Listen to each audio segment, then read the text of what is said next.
mai 1944. La nuit s'abat sur une ville française. Couvre-feu, silence pesant. Une Citroën noire avance lentement. Ses pneus crissent sur les pavés humides.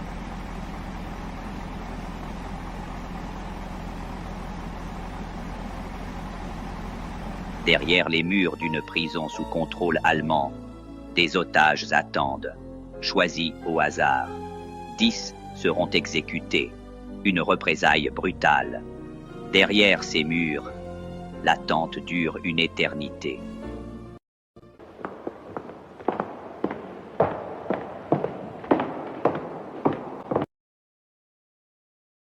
Hier ist die Liste der Verurteilten. Bernard Delacroix, Jules Martinet, André Lefebvre, Paul Giraud, Michel Houssin, Jean Roux, Lucien Perrin, Émile Bordet, Henri Marchal, Pierre Vounière. Die Hinrichtung wird im Morgengrauen stattfinden.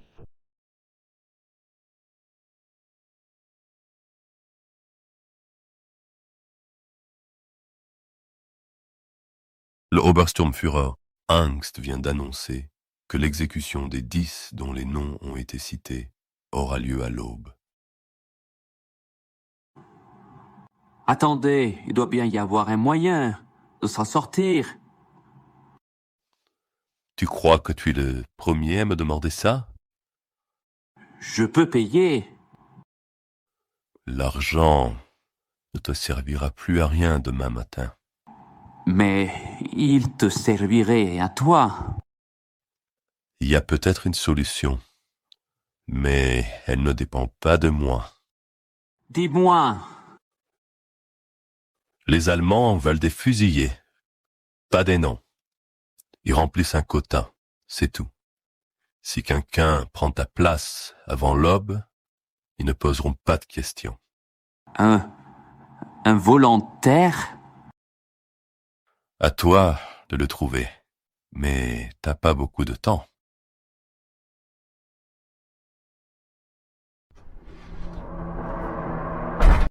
Écoutez-moi bien. Je vais être franc. J'ai de l'argent, une maison, des biens. Je n'ai plus d'héritier, plus personne à qui les laisser.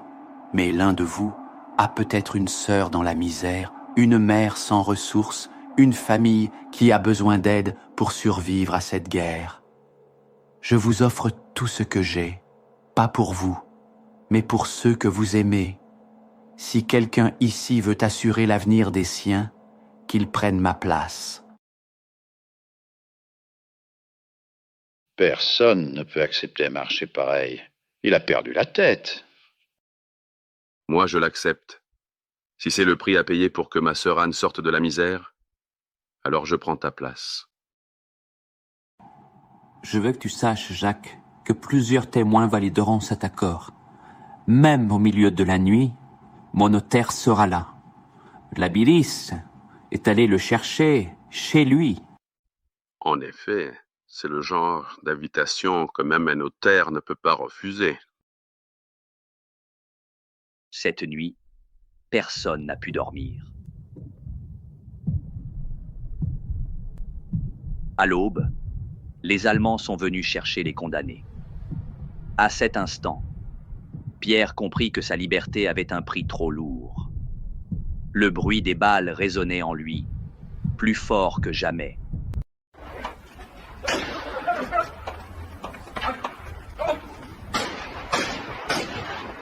Un écho de culpabilité dont il ne se libérerait jamais. Pierre est resté en prison jusqu'en août 1944. C'est alors que tout bascula. Pour la première fois, la résistance ose s'afficher publiquement dans la rue. Les forces françaises de l'intérieur, les FFI, apparaissent armées, appelant la population à la désobéissance face à l'occupant.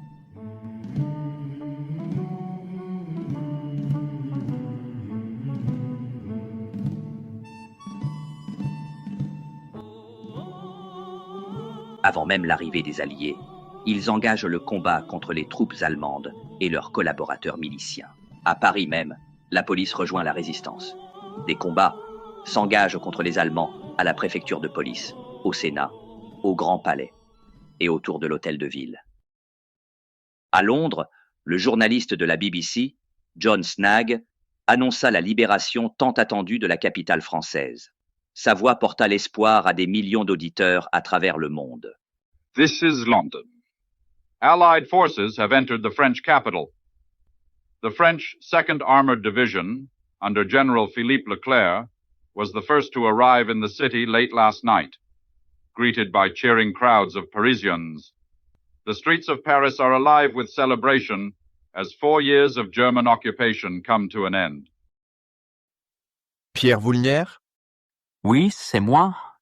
Je suis Marcel Moretti, membre des forces françaises de l'intérieur. On est venu te sortir de là. Les Allemands ont fui. La prison est à nous. Je suis libre. Ouais, les Boches se sont barrés à l'aube. Ils sont partis comme ça? Ils savent qu'ils ont perdu. Cependant, ils ont malheureusement emmené plusieurs prisonniers avec eux, la nuit dernière. Je n'arrive pas à y croire. Je sais, mais toi t'es là. Viens, on te ramène à la lumière. Pierre observe la ville en liesse. Il est libre, mais tout lui semble lointain. La jeunesse célèbre sa liberté en brandissant des drapeaux. Les habitants acclament les soldats alliés et fraternisent avec eux. On danse sur Glen Miller. La guerre continue, mais l'espoir renaît.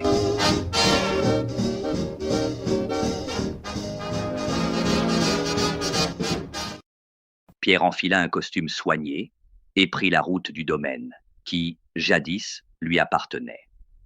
À travers la campagne, chaque pas le portait vers un désir silencieux. Revoir son ancien château et rencontrer Anne, la sœur de Jacques. Il n'aura pas le courage de lui révéler son prénom, mais il ne mentira pas non plus. En France, les papiers d'identité portent plusieurs prénoms, mais seul le premier est utilisé. Son deuxième prénom est Jean. Alors, face à Anne, il ne sera pas Pierre, mais Jean.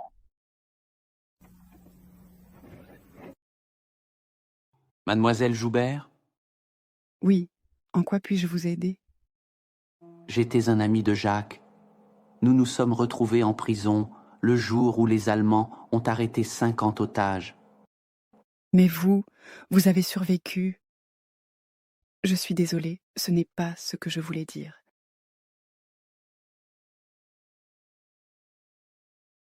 Entrez, s'il vous plaît.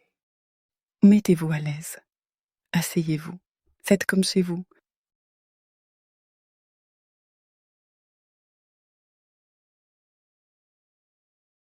Buvons un peu de cognac à la mémoire de Jacques.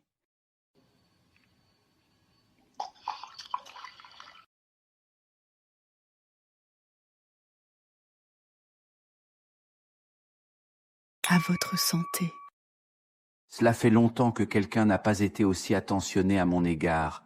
Vous êtes une merveilleuse hôtesse, mademoiselle Joubert. Je vous en prie, appelez-moi Anne. Vous étiez un ami de Jacques. Pour vous, c'est Anne. Jacques, c'était tout ce que j'avais. Il vous a peut-être dit que nos parents sont morts alors que nous étions encore des enfants. Je ne l'ai pas vu avant son exécution, mais j'ai appris plus tard les circonstances de sa mort. Sa décision de mourir à la place de quelqu'un d'autre me paraît insensée. Et vous en voulez à l'homme qui a échangé sa vie contre celle de Jacques? Il porte une part de responsabilité, vous ne trouvez pas? Mais je m'en veux surtout à moi. Je me sens coupable que Jacques ait pu prendre une telle décision à cause de moi. Cela me fait du bien de pouvoir en parler à quelqu'un. Me ferez-vous l'honneur de goûter ma cuisine? Ce sont des légumes et des pommes de terre cultivés sur le domaine. En ces temps de guerre, je ne peux point vous offrir de viande ni de dessert. Alors j'espère que cela vous conviendra. Après le pain rassis et la soupe à l'eau de la prison, un tel repas, préparé par vos soins, me semble un rêve, Anne.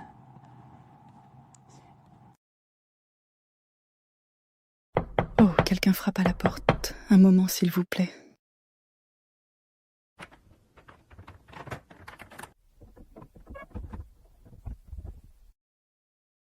Bonsoir, je suis Pierre Voulnière, l'ancien propriétaire de ce domaine.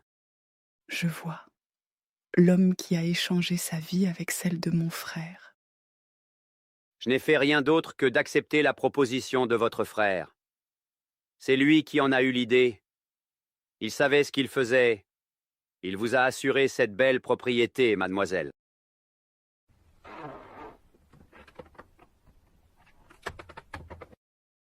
Que désirez-vous?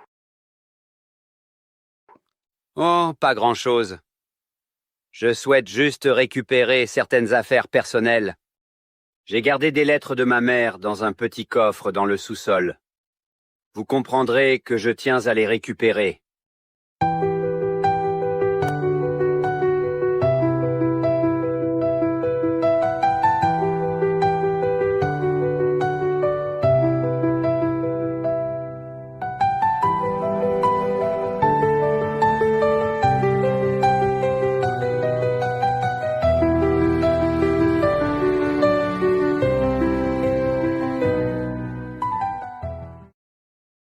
Cet homme n'a pas eu un mot de compassion pour mon frère. Il a quelque chose qui me rend mal à l'aise. Heureusement, vous êtes là. Vous. Cet homme n'est pas celui qui dit être, Anne. Je vais le suivre pour voir ce qu'il veut.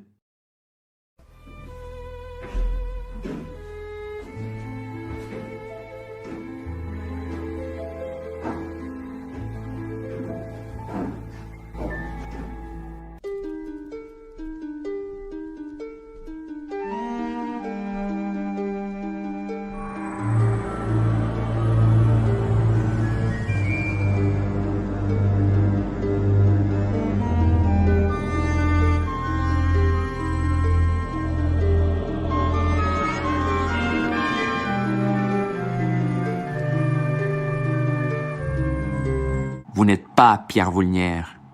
Je suis bien placé pour le savoir, parce que Pierre Voulnière, c'est moi. Vraiment. Alors parlons sans masque. Où avez-vous caché les Louis-Napoléon d'or? Qui vous a parlé de ça? Ne jouez pas au malin. Vous avez confié cette information au milicien Paul Morand, dans votre désespoir de fuir l'exécution. Il a commis l'erreur de m'en parler. Il avait trop bu. Il n'a pas eu le temps d'en profiter. Parce que je l'ai assassiné. J'ai fait en sorte que les Allemands croient que c'était un crime de la résistance. Vous avez donc assassiné votre propre ami? Oui. Et je n'hésiterai pas à tuer encore. Je n'ai pas eu le temps de mettre la main sur le magot. La résistance a découvert que j'étais un agent infiltré pour la Gestapo. Je suis devenu leur cible numéro 1. J'ai dû disparaître. Vous êtes donc un collabo. Vous livriez des jeunes résistants au bourreau de la France. Oui. J'ai vendu la résistance à la Gestapo. Pour l'argent, le champagne et les jolies filles. Vous croyez que la patrie m'aurait offert tout ça? Soyons sérieux. La loyauté, c'est bon pour les imbéciles. Vous prétendez valoir mieux que moi? Vous n'avez même pas eu le courage de dire à cette fille qui vous êtes vraiment. Je ne suis pas fier de ce que j'ai fait, mais trahir pour de l'argent, ça, jamais. Ça suffit. J'ai tout entendu. Cet argent ne vous appartient pas. Cet or, je veux l'offrir à un orphelinat, aux enfants qui n'ont plus de parents à cause de la guerre. Anne, vous n'auriez pas dû nous suivre. Cet homme est dangereux. Je suis un homme traqué. La police de la République, les FFI, ils sont tous à mes trousses. Je n'ai plus rien à perdre. J'ai besoin d'or pour quitter ce pays, et vous êtes mon dernier espoir. Si vous refusez, je vous tuerai. Et je commencerai par mademoiselle Joubert. Partez, Anne. Sauvez-vous. Je le retarderai. Nous venons d'imprimer l'avis de recherche du traître Brisson, mon capitaine. Les camarades ont collé l'affichette à la gare, à la mairie, au carrefour et au café. C'est du bon travail, Marcel. On a besoin de jeunes comme toi dans la police. On l'aura, ce collabo.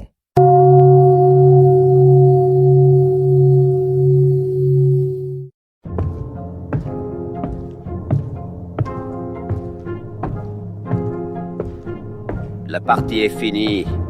Vous pouvez monter, mais vous ne sortirez pas d'ici.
Jacques a donné sa vie pour moi.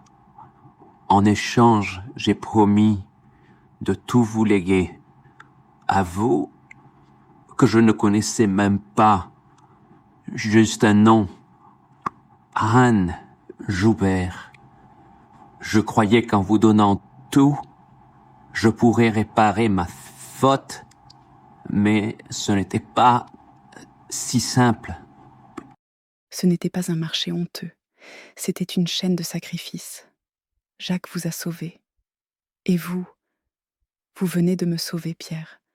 Vous êtes un homme bon, je le sens en mon cœur. Je voulais vous dire pardon et merci d'exister. Vous n'avez rien à vous faire pardonner. Restez avec moi. Regardez-moi. Partir en regardant tes yeux est la plus belle des fins.